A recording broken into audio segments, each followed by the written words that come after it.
All right. This is our second attempt at recording this morning because I had some stuff in my background that was giving me a little bit of anxiety. OCD was popping off. Speaking of anxiety, let's talk about anxiety today. Yeah, let's do that. There's plenty to go around these days. Yep. So I'm Cole. You're Dave. No Lucas today. And this is Clean Breakthrough. And this is Clean Breakthrough. Today we're going to talk a little bit about, well, I think we'll talk about. There's no telling where this conversation will meander to. We do a lot of meandering around here, but we're going to talk about the basics of, what would we say, mental health, self-care, taking care of yourself. Yeah, that all works. And I find that when we get away from some of these basics, and everybody's basics are a little different, we do have some like fundamental ones that are just, all humans have, but they're all a little different. And when we get away from them, we may experience more anxiety, more stressed out, less distress tolerance, right, Dave? Yeah, more anger, rage, all of the things. Oh, okay. So Dave is like very early into fatherhood, like a week or two at this point. Yeah, a little over 2 weeks now. So new baby here. And the anchors, if you will, or the basics are kind of all over the place. It's really hard to find like a routine and a rhythm. Yeah, I got a new boss who's creating new schedules and calling the shots around here. Mm-hmm. A little difficult to adjust to her. Mm-hmm. She can be a little bossy. Mm-hmm. Got things to say. Yeah. Or things to do, or things to poop. Poo out. Changing a lot of diapers around this house. Do you know how many you're doing a day yet? Do you have like a diaper count? No, I probably should. If I recall correctly, I think we hit like 300 diapers in the first month. Yeah. If I'm not mistaken. I want to say it averaged out to about like 9 or 10 a day. Yeah. We're probably there. And I would say some of those are like, I put a fresh diaper under her and then she wasn't done yet. So a little more comes out and then I just wasted a whole nother diaper. Mm-hmm. That gets to my OCD as well, but it is what it is. How many times? Go ahead. You finish. Now I'll ask my question. I was just going to say some of the diapers could have been saved that we're going through. Yeah. But I do think we went through way more with our first and our second, just for that reason alone, like being like first time parent, more anxious, worried about like rashes and like all that kind of stuff. And like, yeah, like if there's any PP on this thing, we got to get it off. Yeah. But I do think we did 300 or so. How many times you been pooped on? A good bit. Funny story. Yesterday, I was walking my dog. This is kind of gross, but I was walking the dog, trying to get the dog out of the house, taking care of, and my dog pooped. So I went to look down at the leash and grab a poop bag out. And of course, I'm like looking at my hands and the poop bag. And I noticed that I have poop still on my finger. So I give it a good whiff of like, oh, what is that? And sure enough, that is my baby's poop. You whipped it? Hand. Oh, yeah. Oh, I whipped it. Had to be sure, dude. Could have been anything. Could have been mustard, But yeah. And also that just shows like, knowing you and who you are and how you like operate. Like for those you don't know, you're very tidy, you're very organized with your cleanliness, and for the fact that you be walking out of your house with a piece of poop on your finger just shows like the chaos of early parenthood. Yeah. I have another funny story. Can I share with you really quick? Sure. And this just speaks to the chaos and lack of sleep, which is what we're talking about. But as you know, like we were in the hospital having the baby, we come home for a night. Well, obviously it's your first night home with a newborn. The adrenaline's pumping. You're not sleeping, dude. Or at least I wasn't. I was like excited to be home with this baby. I'm also worried like all hours of the night, is she breathing? Then the next night we had to go back to the hospital. They didn't like where her bilirubin levels were at. So they were like, hey, we want you to go back to the hospital. We're going to put her under a bilirubin light and give her some light therapy treatment, or they call it phototherapy treatment. So we got to do that. Miserable, dude. So they put our baby, put goggles on her. She hates the goggles. They're putting her naked under this light. She's screaming all night long. You want to pull her out, but she needs to be under the light. And but you want to comfort her. So it was just an awful experience. And so now I'm like 3 nights, no sleep. And you're just in and out of it. Like I have no clue what's going on. Like I might get 30 minutes or 15 minutes of sleep. Morgan's like, oh yeah, you were like snoring over there in your chair for like 10 minutes, and then I would snap back out of it. But there was one time that I went to the bathroom that night in the hospital, and so I go to the restroom, use the restroom, and in the hospital the floors would like come up the wall a little bit. Yeah. If that makes sense. Like the floor covers the floor and then it goes up on the wall. I think so they could like spray it down if they needed to. And then there's a drain in the middle of that hospital bathroom floor. But dude, I'm using the restroom and I look around and where the bathroom floor was coming up a wall just started like flapping. And I'm like, I'm hallucinating. And dude, I got so scared because my first thought being a person in recovery is like, did I take something? Oh yeah. Is there a chance? Like my first thought is like, is there a chance that like something got into my system from being in this hospital? I knew I took a Tylenol the other night. Was it not a Tylenol? Did they accidentally hand me a different kind of medication? So I'm like freaking out for like 5 minutes. And then I come out and I tell Morgan and she was like, it's okay. You're just like exhausted. Try to get some sleep. Yeah. But yeah, it was like full on hallucinations, which I've never done in my life. Just I've hallucinated plenty in my life, but it was always because I took substances. Yes. I've never hallucinated just on a lack of sleep with nothing in my body.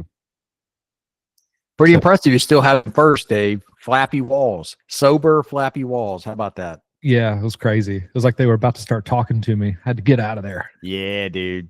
There's no telling what they would have said. Good sleep. I feel like I probably had some hallucinating too. At the very least, like a lot of just like anxiety when you're talking about being really worried about her breathing through the night and all that. Like I remember struggling that a lot. My wife really struggled with that a lot, like worst case scenario and getting really paranoid and worried and, you know, kind of getting a little disconnected from reality because like such a lack of sleep. Yeah. Yeah. Yeah. It's tough, man. Yeah. There'd be like that first night home. I'd be like, sticking my finger under her nose to try to feel the air moving. And then she'd stir and I'd be like, oh, thank God. Yeah. That'll keep happening, by the way. Like that even happens with my kids as old as they are now. Like whenever we have, every now and then, like I'll see him or like sleeping or go to like pick them up and they feel like dead weight. And I'm like, oh my God, are they a lot? You know, you get real panic just because you care and love them so much, you know? Yeah, but that'll definitely like keep happening. But it's way worse when they're little babies. Yeah, and you hear of things like SIDS and stuff like that. So you get really like, I don't know. Gotta be careful there for sure. Yeah. Oh, and that was my 4th night, no sleep, because we had to stay because she gave birth so late. We had to stay 2 nights in the hospital, then 1 night home, and then after that 1 night home, we went back to the hospital. That was the bilirubin phototherapy night. So 4 nights, no sleep. It does some wild stuff to you. There's a reason it's a form of torture to keep people from sleeping, you know. But you slept good last night. Yeah, I had a great night last night. Feeling good this morning. Yeah, I had my wife's mom come over. She pulled like a night shift with my wife, and they let me retreat to our spare bedroom and catch some Z's, dude. It's good stuff. Yeah. Well, let's talk about some of our like basic things. You know, this conversation was born out of like talking about your sleep adventures or lack thereof.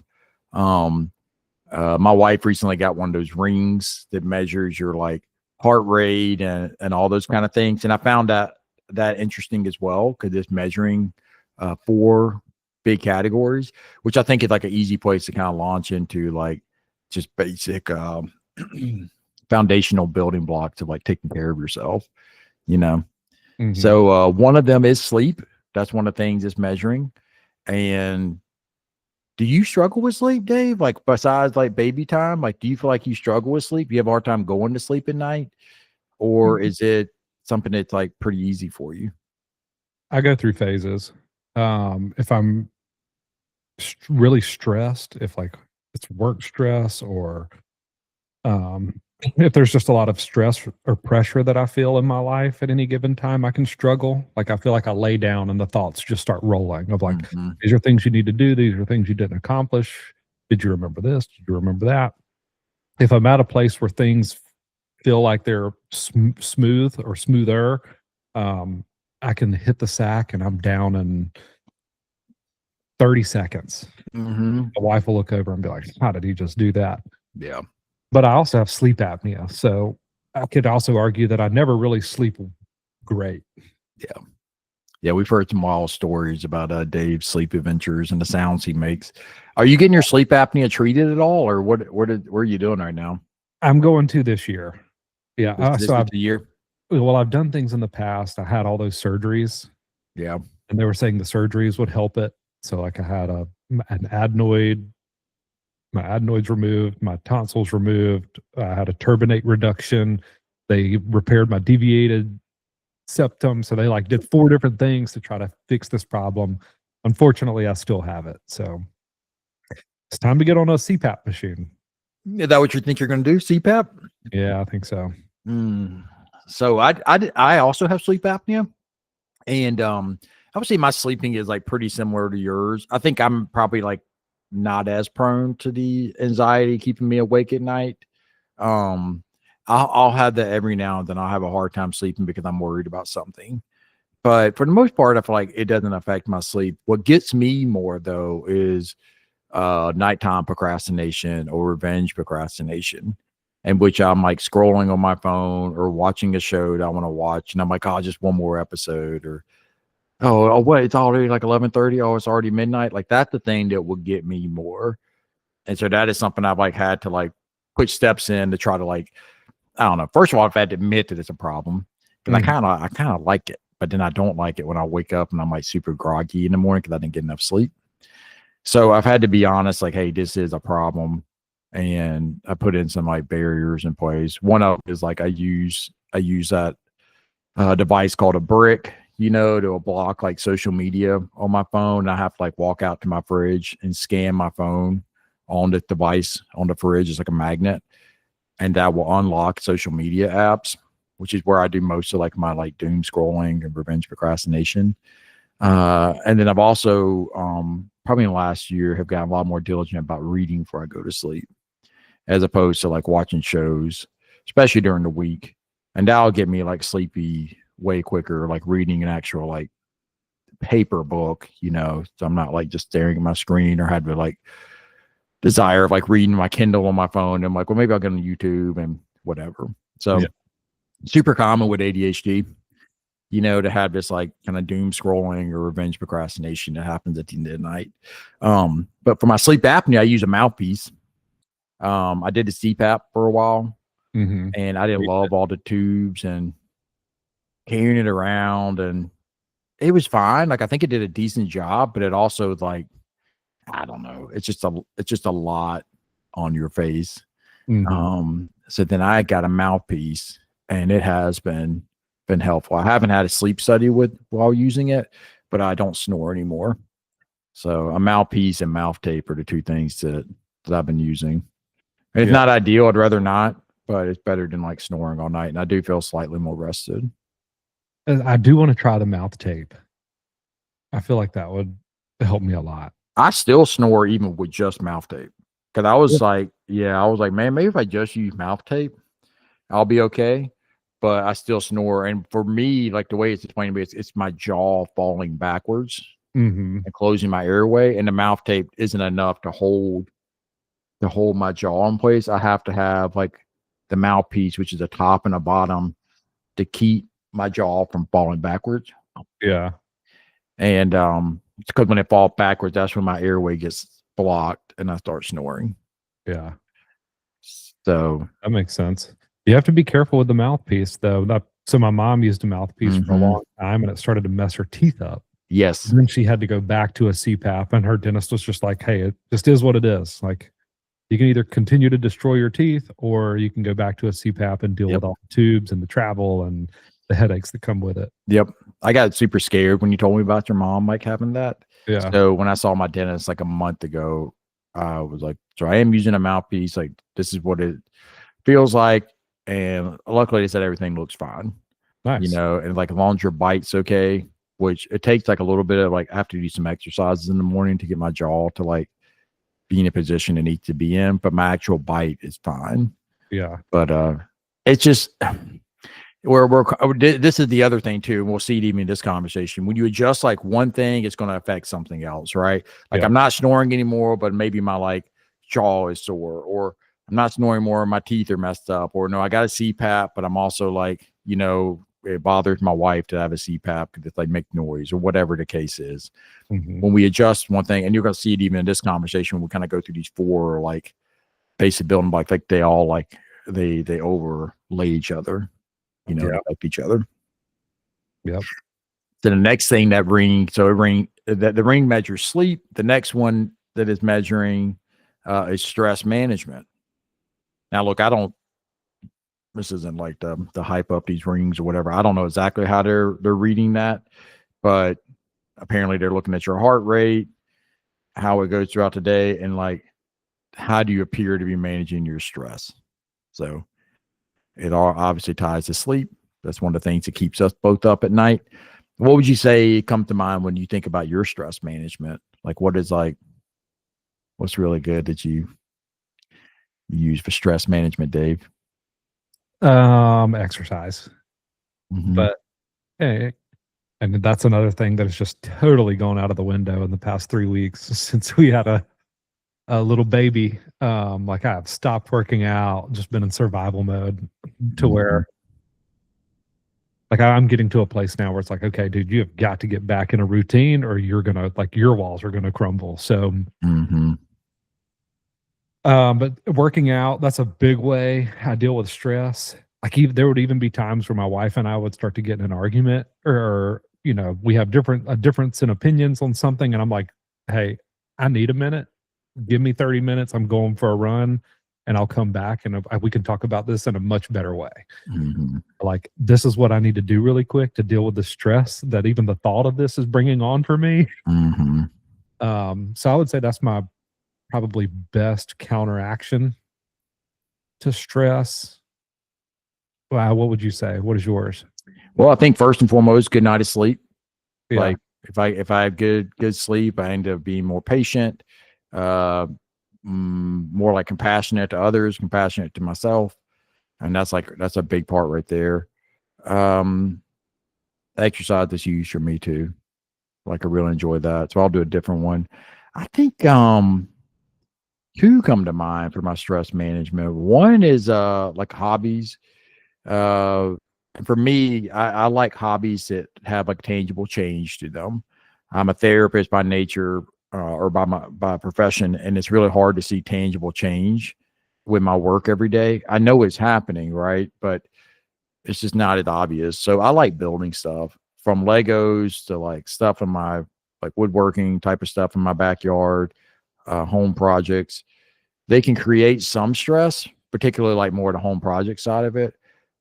But for the most part, it really helps me to feel productive, helps me to feel like I've like accomplished something, and getting like that dopamine hit from like tangible change. So building stuff, Legos, playhouses, bookcases, you name it.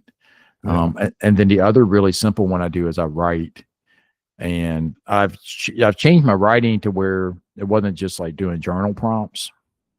Instead, now I'm doing something my wife had told me about called the morning pages, where you just sit. And for me, I usually put like a time limit on it because I just help with my own like anxiety in the morning. But you're supposed to write for at least like 3 pages or up to 3 pages, just whatever comes out. And I don't always hit 3 pages in my notebook, sometimes just a page, page and a half, whatever. But just kind of like getting out. But I'm getting like all this like these thoughts and feelings in my head, and just writing, and it's just whatever comes out, and it's supposed to be at a frequency in which your hand is like slightly cramping. So sometimes I'm writing blah blah blah, I don't know what to write. Sometimes that's literally what I'm writing, but I'm just getting it out, and they'll jump to like something like, well, I really want to do da da da, or maybe we should try this at work, or this is how I'm feeling about this conversation with my wife, and then my kids are doing this, and I'm really proud of them, or my kids are doing this, and I'm really mad at them. Like, just letting it flow. And then sometimes it's like almost creative stuff. It's almost like I'm writing like song lyrics or like poetry in ways. None of this stuff is like meant to be revolutionary. It's just similar to exercise, is a physical expression of distress, kind of like wringing out that washcloth. This is similar to it with the writing. So those are two like stress management things I do. I like that a lot. I like the writing component. That is something that I struggle to do, but I feel like it'd be very helpful for you knowing your mind and how much runs up there in that noodle of just like kind of getting it out. And then I feel like you have more clarity as a person of like how to proceed with the challenges you're facing after you just kind of get that messy first draft out, Yeah. The closest I come to that is just creating lists. Yeah. Like if I get really anxious, I start to create lists of things that need to get done. And then I prioritize that list, get it in an order. And then that calms me. It gives me much more of a sense of control of like, okay, this is the plan of attack. Yep. Yeah. Any other stress management things? Anybody do we respect? Did we observe something they clearly do for stress management that comes to mind? I'd say Lucas is a gamer. Big gamer, which is a good way to get, just like into a different world for a bit. Other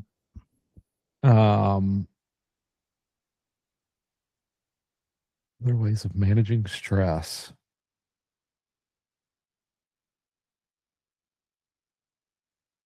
Did someone come to mind for you?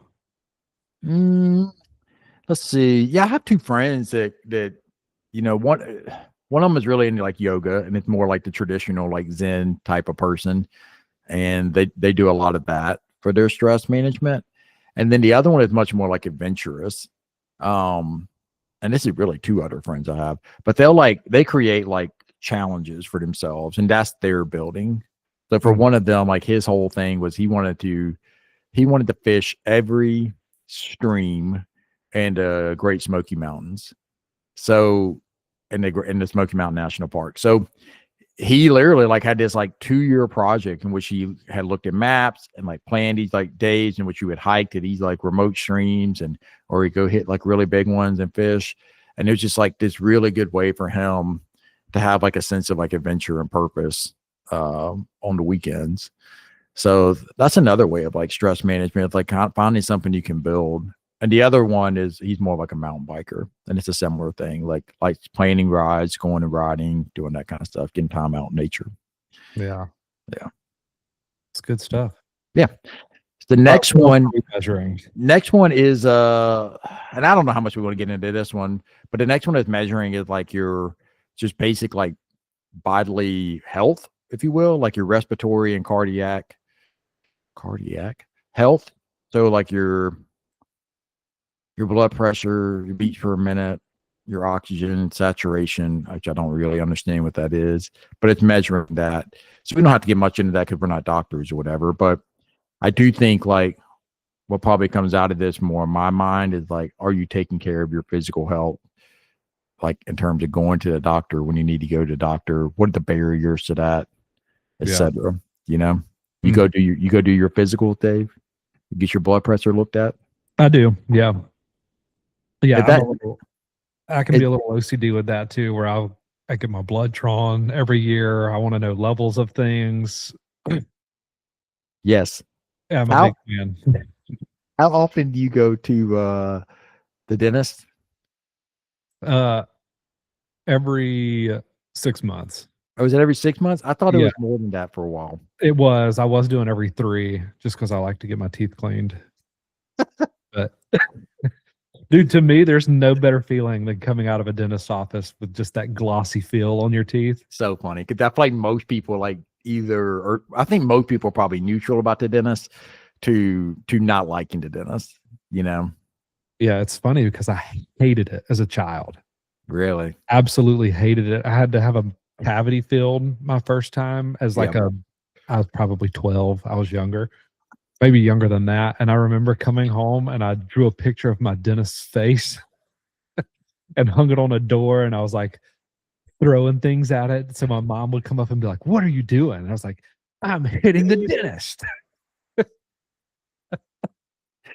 David, who are you? 'Cause I hate it there. Um, yeah, fun fact of something I did when I was a child. But now I went from that to like loving it, Yeah. loving that I could have a place to take care of my oral hygiene and like clean my teeth and Yeah. I feel like I like it pretty well. I wouldn't say like I love it. Like I wouldn't like I do love that feeling you're talking about, so I definitely use like the good toothbrushes, like the electric toothbrushes. I floss right before we did this. My mouthwash, I try to like catch that feeling or replicate that feeling with my teeth as much as I possibly can. But yeah, I'm every like 6 months. I do feel like in my 20s, I procrastinated hard on that though.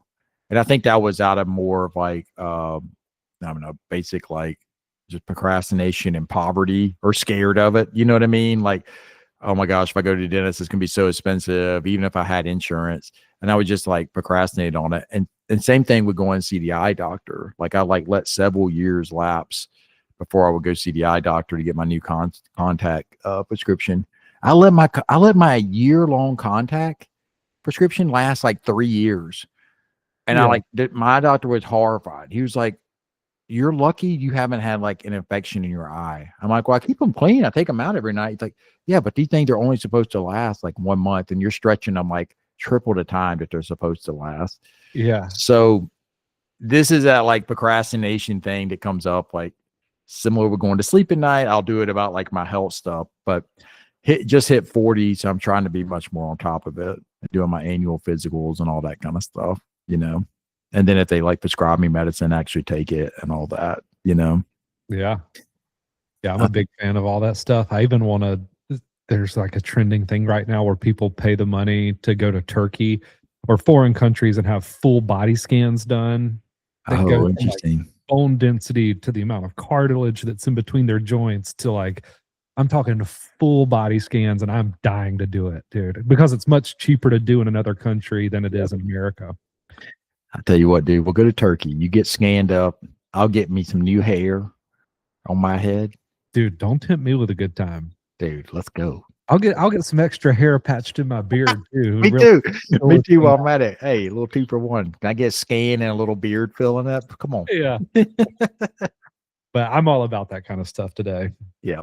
But just like physical health stuff. And that's the other thing too. Like, oh man, I have so much empathy best I can for people who have like chronic health issues.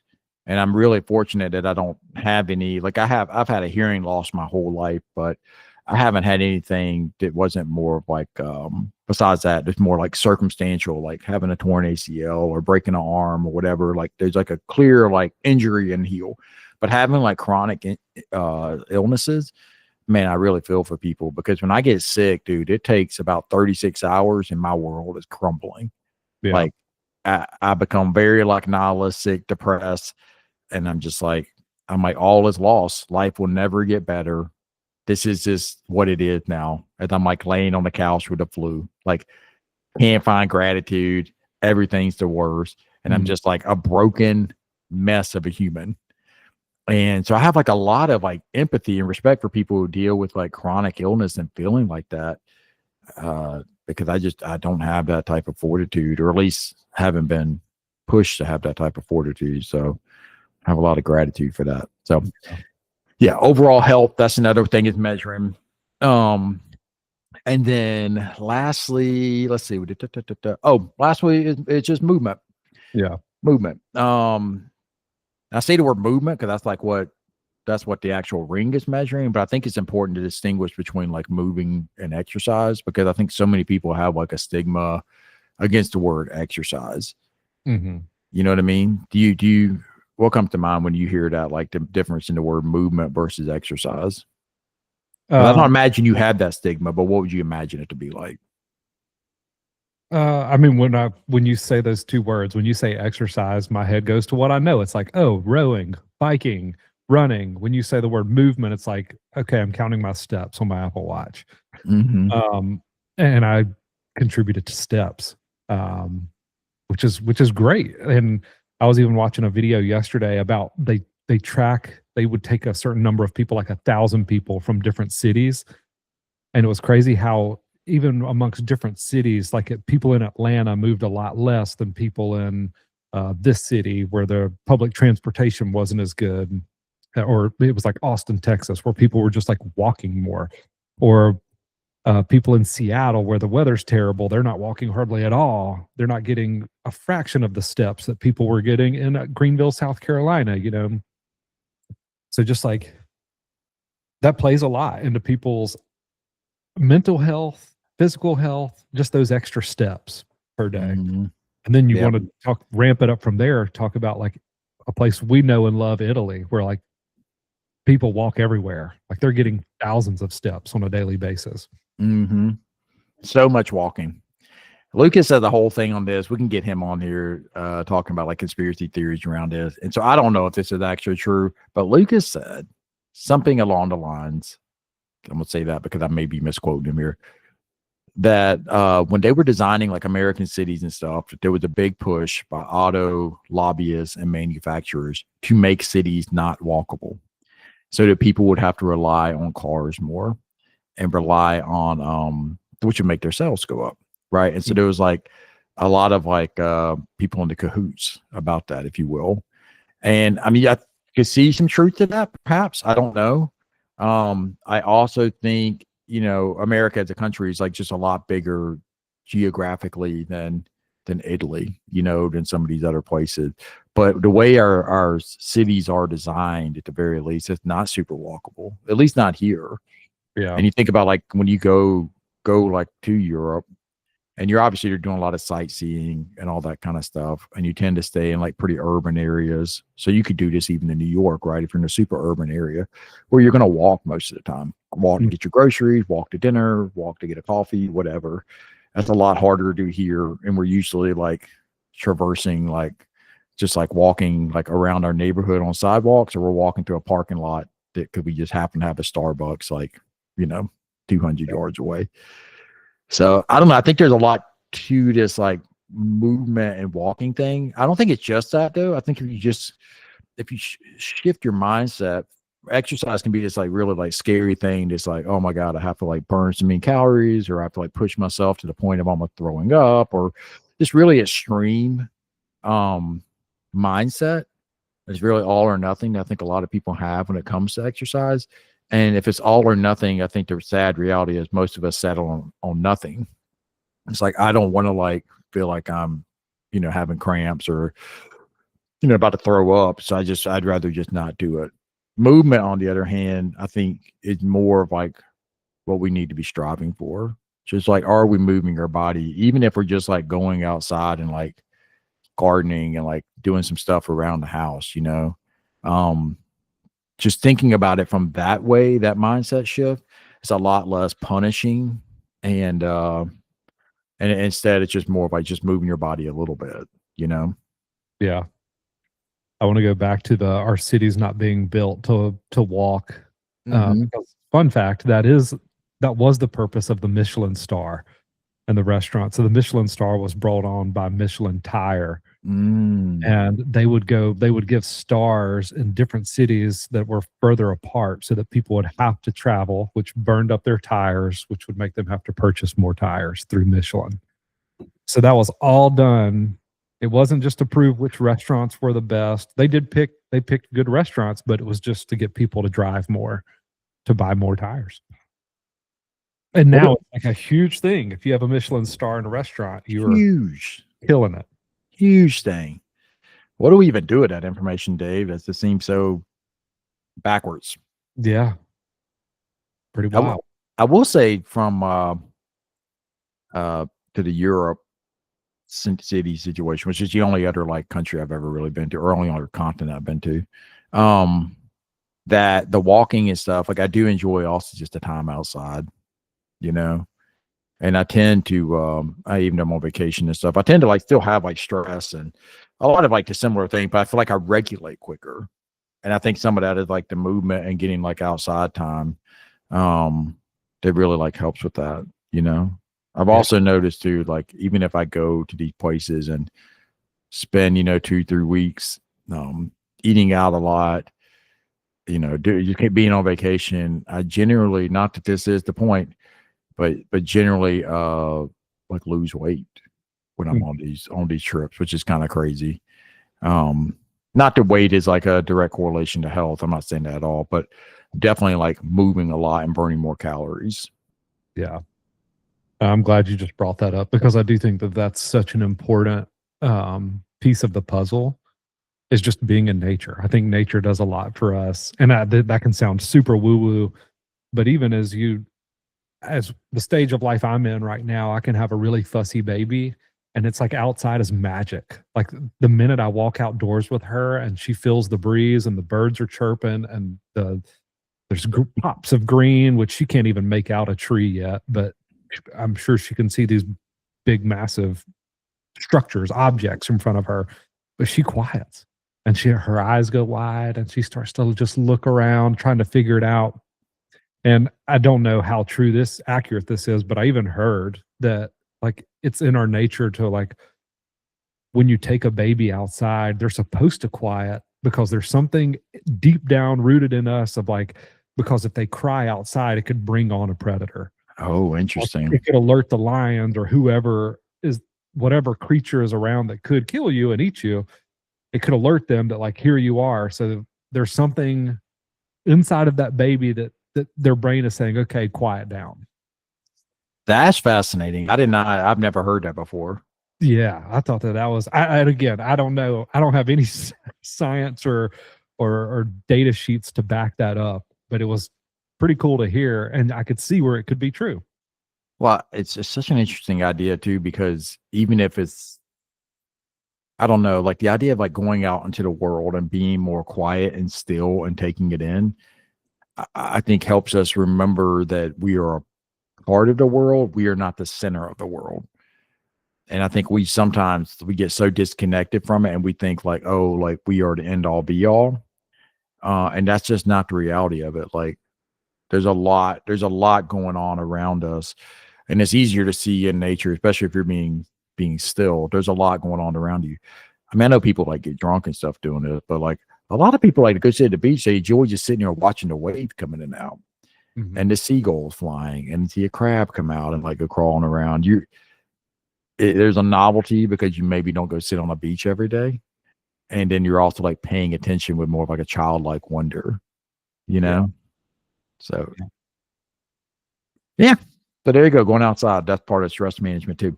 But those are 4 big areas: sleep, Well, movement, stress management, and then just like your physical health. yeah. Well, and now I would just like to tie those to what those categories look like in addiction because I'm Ooh. thinking back to myself, before I got sober, and all of that stuff was out of the window. Like, you want to talk about diet? I went through phases of my addiction where it was just like junk food. I was living on um, honey buns, just like whatever would bring dopamine to my body. Mhm. That's what I was going for. So like sugar loaded stuff. So my diet was like Dr. Pepper, honey buns, oatmeal cream pies, like just awful, and fast food. And then I also went through a phase where drugs became more important, money became more important to get drugs. So I would literally go and buy like a 15-pound bag of rice, and that's all I would eat. I would just eat rice so that all of my other funds could go towards drugs and me Mm. getting my fix. Never worked out. I became like a hermit. I stayed indoors, peeking out blinds, scared of the world, scared that I would get arrested or someone was trying to rob me, or so fear was created to keep me inside, not out in the world, not outdoors, not exercising. Um, so like any shot that I had of good mental health strategies were just flushed down the toilet. Mhm. but also like it can help you have like a lot of empathy for people who are struggling with addiction and like how they behave. And a lot of times, like it's very like self-centered or just kind of like erratic and just like insane. And you're like, yeah, because like just the basic building blocks of like what you would build any type of like sanity are just crumbling. I mean, the amount of times we have guys that come to our program to the physical health part that have not been to a doctor in years, have no idea what their blood pressure is, have no idea like, any of that stuff, or have lost a tremendous amount of weight, which is pretty common because of just, all the substances they've used. Or don't have a clue how many cavities they have, but their teeth that are was the other bleeding. one. Yeah. Like we have had guys who have teeth that are like soft as gummies Mm-hmm. because they have not been to the dentist so long. So it's just like completely out the window. So the stress management, the physical health, all that, it's just like it's non-existent. Well, because the addiction is like preying on that. Yes. Yeah, it's saying to your brain, like, let's kick all of this stuff out so that you rely on me. Yes. Like, let's get rid of all of these other things that are somewhat healthy for you, because I need you to solely rely on what's in the bottle. Mm-hmm. And I tell parents this all the time: is you would be amazed at how much changes for a human being once you just change their diet, their sleep, and their exercise. Yeah. Like, if we can start to rein those things in, like, medication may be in a whole nother ballpark by that time. Like, I don't care what medication they're on today. Let's get some better sleep hygiene, a better diet. Let's get them exercising on a daily basis or on a daily basis.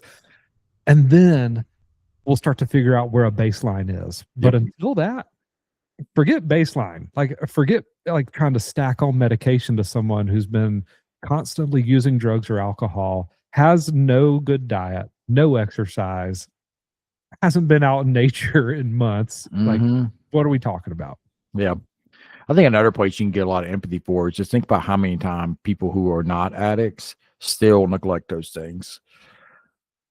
Yeah. And, so it's easy to be in a judgmental place of like, God, they don't take care of themselves. And I mean, most people I know go through times in their life in which they have neglected their physical health or their dental health, or they're not getting enough sleep, or they're not moving. Like, they go through those times and like remember how bad you felt. Okay, now imagine like not only are you not doing one thing, you're not doing like all four of these things and then some. And you also aren't even really aware due to how the substances are affecting your mind. You're not even really aware that you need to do those things. Like, what would that look like? And that's a place that for me it helps to go to and like consider to have empathy for the people who are struggling with that. Yeah. Absolutely. So, yeah. Interesting stuff, Dave. What else do you want to talk about with that? God, there was something else that was on the tip of my tongue, and now I'm blanking on it. It was something you brought up that I wanted to expand on. Now I can't think of what it was. I was rambling for a while there about like taking care of yourself, how addiction affects it. We all struggle with being consistent with those things. Yeah. I don't know. I think I lost it. It's all good. I don't know. I think it's just an important thing to remember, especially this time of year when so many people are making these like wild resolutions and like trying to like turn over a new leaf. It's just like keeping the basics, you know. And if you're able, that was the other thing I caught it. So it was also just to pinpoint out that like, even if you're starting those basics back again, how long it can take to feel the effects of them. And I think a lot of the guys that come to our program, they're like, well, no, I've been doing what you told me to do for 2 days now, and I still feel like an anxious wreck. And I'm not sleeping well, and I hate groups still. My therapist isn't doing anything for me. She's just speaking jargon. And it's like, dude, you got to give it a break, dude. Like, it's going to take some time. And it's that age old saying of like, hey, if you spent, how long were you using and drinking for? Oh, 6 years. Oh, and you want to like immediately feel better 2 days after drinking and drugging for 6 years? sorry, champ. Yeah. It's not going to work out like that. So That's important for families to hear too, like to adjust the expectation and to also realize that it goes up and down. You may have like a bit of this like pink cloud when you first like get a good night's sleep. I'd argue you're on a pink cloud right now today, David. Like you're 2 weeks in to having a baby. You got a decent night of sleep last night. You're like, life's good, baby. Life is good. You know, it's a pink cloud right now. And then like, you know, there will be another night in the not distant future where you don't sleep or you sleep very little, and it will be, you know, it'll go down, and then there will be like sustainability. So we even have to coach people up on that of like, hey, you feel good right now, celebrate that. Nothing wrong with a pink cloud. But also understand like there's a good chance that you're gonna still like feel kind of bad at some point here, because it just takes time for things to reset, you know? yeah. And that's important for parents to know too, because like, oh my gosh, when he first got clean, he was feeling really good and like really positive, and now he seems like he's down again. What if it's something more? Like, just give it time to regulate. Give it time. Which is life in general. Life in general is peaks and valleys and pressure and relief. It's like a pressure valve, and every once in a while it builds up, and then you get to release some pressure from it, and then it dips down and it starts to build again. That's life. So you add addiction on top of that. Now you're talking about the peaks and valleys just changed to Mount Everest and the bottom of the ocean floor types of peaks and valleys. So a little more exaggerated peaks and valleys. And so it's tough. It's tough to like weather the storm through that and early recovery when you feel those valleys and don't have that substance that got you back to the top of Mount Everest, the cocaine that got you zoomed up to the top. Yep. So, I mean, it's realizing that it's going to take some time and suffering to get through that. And then you're still going to have it, you know, because that's life. But what a beautiful thing, you know, it takes the rainy days to appreciate the sunny ones. Oh boy. Oh boy. Where'd you get that from, Dave? I don't know. A million people have said it before. It was true though, because you know, that first day after you've been sick and you can breathe through your nose, you're like, oh my God, I take this for granted. I think you had sent, either you or Lucas sent something funny about like on our group chat about before you have kids, you didn't realize it's not a shot at people who don't have kids, but it was like before you had kids, you didn't realize you were on vacation permanently until you have kids. And you're like, wait, hang on. I had it so easy before. What have I done? Life was a vacation. And you realize how many hours you were just doom scrolling on TikTok. just goofing off all the time. Like, I know it's been a while for me, but I remember like, golly, like getting up at like 8. I'm like, oh man, it's early. I had to get up early today. And I'm like, bro, I didn't even know what early was. Like, how about just never going to sleep? How about that? And then still like going to work and function best you can. You learn you learn how strong you are though. Yeah. You know, your capabilities at the very least. Yeah. I mean, it's another thing I would take from this experience is that it just affirms, and I've already kind of felt this way of like, dude, if you want to do something, if you have a burning desire to do something, just do it. And like stuff will work out. Like I was so scared to have a kid, but then like you do it and you realize like you're going to figure it out. You're going to figure out how to make things work. And same with like, you know, starting recovery or starting a business or starting like, it's scary, but you figure things out as you go. Yeah. It's like you learn that nothing is permanent. So even if there is hard times and heartbreak and grief, even it's not, at least the intensity of it's not permanent, you know? And even the joy and the happy times, like that's not permanent. Like nothing is really permanent. And that can be kind of crappy in ways and can be kind of anxiety provoking, but it also can be really like freeing in a lot of ways, you know? Yeah. This is off topic, but I want to share one more thing. I would say I'm fine with going off topic. I feel like we've been really on topic today. I'm pretty impressed with us.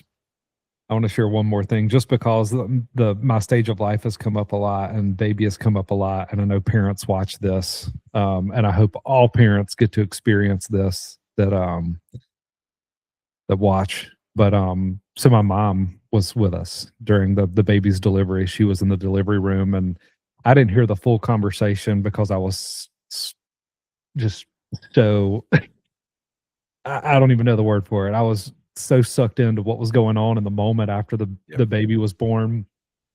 But I heard my mom turn to my mother-in-law, and she said something along the lines of, "I never thought this day would come. Like, I was worried for so long that I had this moment with my two older sisters. They've had several kids, 3 kids each, but with David, she was like, I never thought that, I was getting to a place where I worried I'd never see a day where David could have this kind of joy come into his life."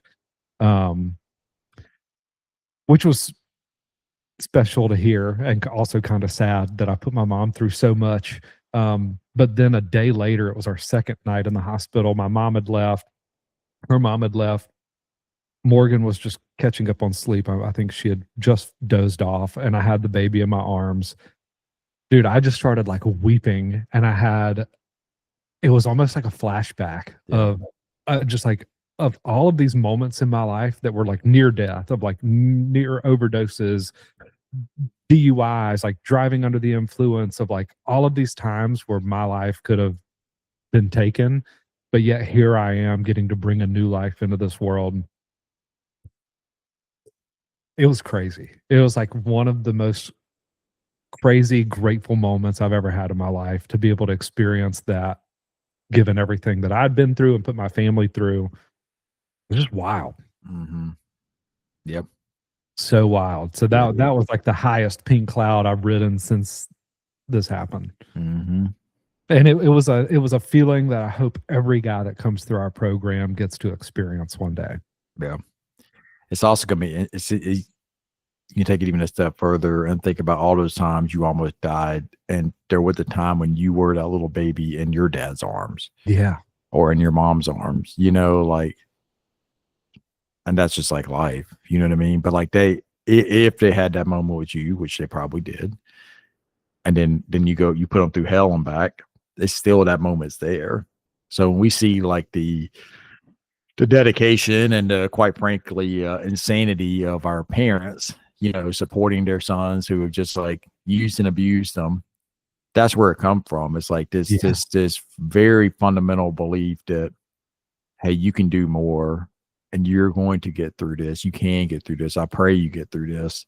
And that's like born in these moments where you were just like a helpless little baby, and like I had this connection. So just so pure. Yeah.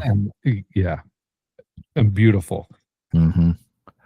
And then I had the thought, well, one day, are you going to be sneaking back into my house at 2 a.m. smelling like marijuana? I know. Yeah, that's normal too, for sure. For what it's worth, I had that moment with both my girls too. At times, like, and some of it's like you're sleep deprived enough that your defenses are down. You're kind of like, at least for me, like you're kind of like male centric, defensive, like I don't cry, blah blah blah. Yeah, I mean, that completely melted away because I'm like so tired, so worn out, and then just understanding the magnitude, I think is a big word. Understanding the magnitude of what's the heck is going on in my life right now. I realize like, whatever happens, like I am this person's dad, this person's parent, this person's father. Like that's like a pretty sacred thing. And like that all hitting, and then being like so grateful for it. And then also so scared, so worried that you're going to lose them, you're going to mess it up. Also like the adventures to come and like things you hope to teach them. Yeah. Yeah. And so it hits really hard. And it'll hit again and again as they get older. Like it still happens. Like mine are 9 and 6. It still happens with them. Yeah. To the same level that it did when they were a newborn in your arms. Well, I think it's different because it's like we have more of a relationship now. Yeah. You know what I mean? It's like, they have absolutely like drove me crazy, and they have made me laugh hysterically. I have like immense like love from them. We have a much more like dynamic relationship now. And so there's a different purity to it. That even with all that, like all I want is them to be like happy and okay, I want them just to be okay and to know they're enough. So it's just different, I would say. I haven't, thank God, I have not been as sleep deprived as I was in those early days. So like some of my like natural defenses, they're still up. Yeah. But no, we had a really good moment at Christmas. I had told a client to do this for Christmas, to write a letter to his in-laws, because he was experiencing some shame with his substance use and how it impacted them, because he had a seizure, and there was a lot that they had to navigate to help him out at that time, and he still feels like this shame about it, but also this gratitude, and feel uneasy around them. And this happened years ago, but still felt it. And I was like, man, like maybe say that, say that in a letter might be easier. A letter of appreciation to them, like it's like a part of like a Christmas gift, right? So he did that and everything, but I had the same idea. Like I think what I'm gonna do on Christmas morning is give like gifts or whatever, like between Christina, the girls, and myself. But I'm gonna write each of them a little note, and I did in a form, or this year, a form like a poem, like kind of like a silly poem, like there were like fart jokes in it and stuff like that, as you can imagine, knowing my family. But there was also like sweet moments in it too. And so then when I read the 6-year-old's poem to her, she just started like crying and came and got in my lap and was crying, like kind of like happy, like sweet tears, Yeah. And I forget with her sometimes, because she's the baby of the family, I forget like what she understands. Sometimes like I didn't think it was going to hit her on that like emotional level. Yeah. And that's like a moment I wouldn't trade for anything. You know what I mean? Like her feeling this like love so much that she started crying. That's super special. That makes me want to cry. It was really good. It was really, really good. And like, yeah, so you get these moments keep happening. You just have to be ready for them and like pay attention, that they can happen. So yeah. So that's a long answer to, is it the same magnitude? It's just different. Yeah. That's awesome. I love that y'all did that on Christmas. That's a sweet thing. Yeah. It was good. It was really good. Good stuff. What are we going to title this podcast episode? Man, like the basic building blocks, or the foundations of health. I don't even know, dude. Like, I don't know. Did we say it a minute ago? Like keeping it simple, or back to the basics? Back to the basics. Back to the basics. There we go. There you go. Back to the basics. We feel like we said something that could be catchy. Back to the basics. That's it. Yeah, that's catchy. Cool. Well, you got anything else before we wrap it up? Nope. That's it. That's all I got. Then we'll wrap it up there. All right. Bye.